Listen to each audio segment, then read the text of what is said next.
الحمد للہ رب العالمین الصلاة والسلام علی خاتم النبیین وعلی آلہ وصحبہ اجمعین اما بعد فاعوذ باللہ من الشیطان الرجیم بسم اللہ الرحمن الرحیم قال اللہ تعالی فی سورة التوبہ کیف یکون للمشرکین عہد عند اللہ وعند رسولہ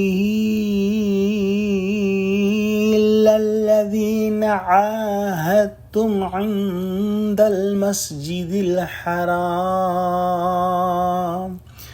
فما استقاموا لكم فاستقيموا لهم ان الله يحب المتقين۔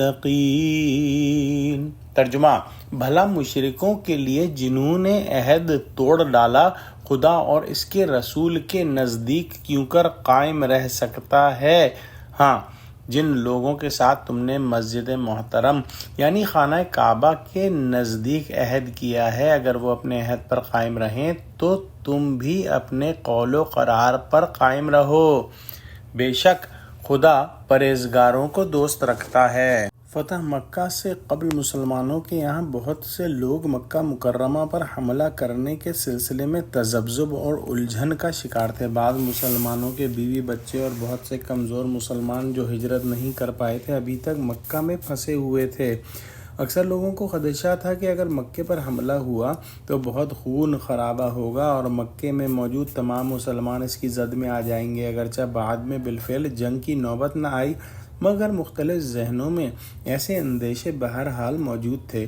اس سلسلے میں زیادہ بے چینی منافقین نے پھیلائی ہوئی تھی، چنانچہ ان آیات میں مسلمانوں کو مکے پر حملہ کرنے کے لیے آمادہ کیا جا رہا ہے۔ جیسا پہلے بیان ہو چکا ہے، کچھ علماء نے بیان فرمایا ہے کہ دوسرا اور تیسرا رکوع جو ہے وہ فتح مکہ سے پہلے کے لیے ہے، جس کے اندر مسلمانوں کو جو ہے فتح مکہ کے لیے تیار کیا جا رہا ہے۔ یہاں پر اس پس منظر کو ذہن میں تازہ کرنے کی ضرورت ہے جس میں یہ آیات نازل ہوئی۔ اس سے قبل مسلمانوں اور مشرکین مکہ کے درمیان صلح حدیبیہ ہو چکی تھی، لیکن اس معاہدے کو خود قریش کے قبیلے نے توڑ دیا۔ بعد میں جب قریش کو اپنی غلطی اور معاملے کی سنجیدگی کا احساس ہوا تو انہوں نے اپنے سردار ابو سفیان کو تجدید صلح کی درخواست کے لیے رسول اللہ صلی اللہ علیہ وسلم کی خدمت میں بھیجا۔ مدینہ پہنچ کر ابو سفیان سفارش کے لیے حضرت علی اور اپنی بیٹی حضرت ام حبیبہ ام المومنین سے ملے۔ ان دونوں شخصیات کی طرف سے ان کی سرے سے کوئی حوصلہ افزائی نہ ہوئی، بلکہ حضرت ام حبیبہ رضی اللہ تعالی عنہا نے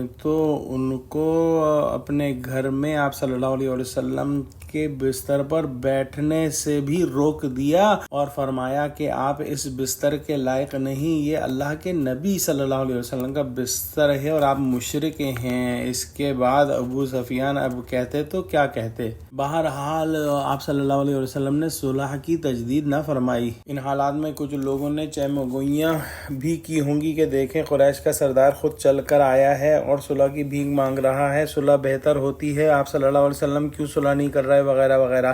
اس منظر میں فرمایا جا رہا ہے کہ اللہ اور اس کے رسول کے نزدیک ان مشرکین کے لیے اب کوئی معاہدہ کیسے قائم رہ سکتا ہے، یعنی ان کے کسی عہد کی ذمہ داری اللہ اور اس کے رسول پر کس طرح باقی رہ سکتی ہے، سوائے ان لوگوں کے جن کے ساتھ تم نے معاہدہ کیا تھا مسجد حرام کے پاس۔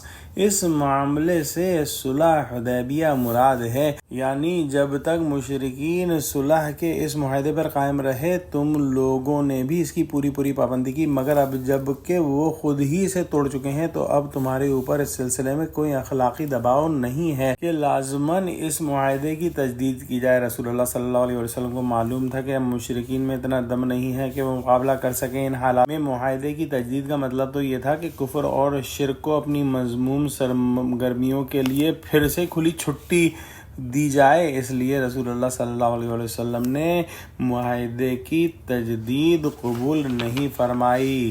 دعا کرتے ہیں کہ اللہ سبحانہ وتعالی ہم کو قرآن کا فہم عطا فرما، ہم کو سچوں سے جوڑے اور ہم کو صراط مستقیم پر قائم فرما دے، آمین۔ وآخر دعوانا الحمد للہ رب العالمین۔ السلام علیکم ورحمۃ اللہ وبرکاتہ۔